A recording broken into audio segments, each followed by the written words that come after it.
Hey everybody, Jay here, and it's time for a demo on how to use Better Backstories to create a background for your RPG characters.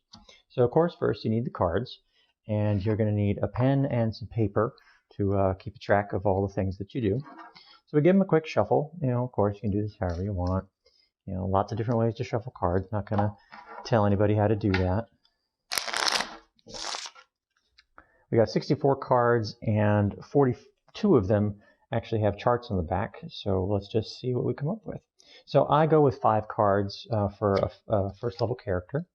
So we've got the Scoundrel, we've got some Loss, we've got a Location, a Pet, and Sourpuss. Now of course these are all chart cards, so just to make it simple, I'm gonna swap out Loss and play another card, and we've got Animals. Notice this one does not have a chart.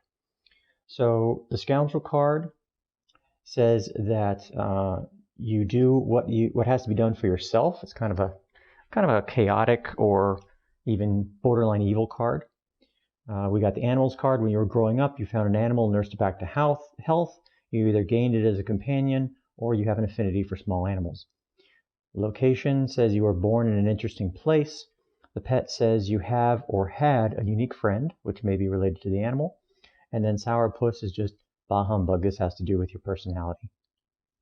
So for the charts, if you have a 10-sider, you can just roll that. But if you don't, you just play another card face down. And we've got this number on the back. So you're a Scoundrel and you trust no one. You were born in an interesting location, which is the family home or a friend's home. The animal, companion, or pet was a barnyard animal. And you're a Sourpuss, so you mock religion. So there we go. Now, just using those details, you start writing them down and see what kind of a character you can come up with. So if we go chronologically, the location comes first. So let's say born in a family home, born in a friend's home. So this could have been while your parents were on vacation. It could have been during a party.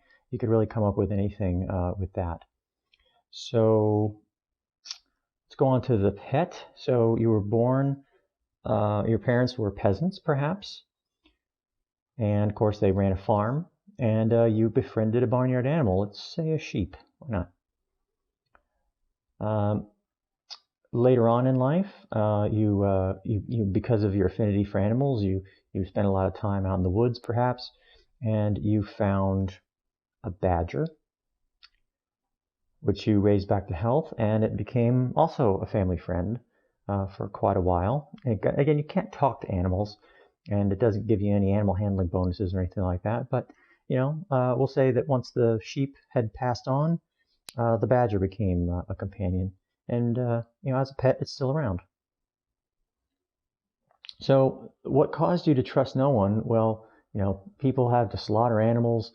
People can be cruel, especially the life of a peasant.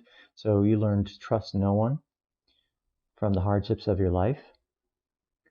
And religion, perhaps there was a lot of tithing in your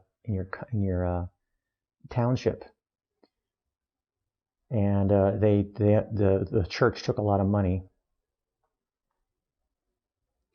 for their own uses, and that affected your personality. So you feel that religion is a sham, and so definitely not going to be having a cleric in this one. I don't think so. So we didn't have a character to start with, so this character you can then say you're maybe you could be anything, a tiefling, a half elf. Maybe being a tiefling is another reason you mock religion, because people mock you. Actually we'll go with tiefling, and I think I'll just go with a fighter. Keep it really simple. And then as far as the background, well, we could go with a folk hero, we could go with an outsider. It's really any number of options that you could go with this particular backstory. But that's all you do. You play a few cards, you get a few options, and then let your imagination run wild. And that's Better Backstories.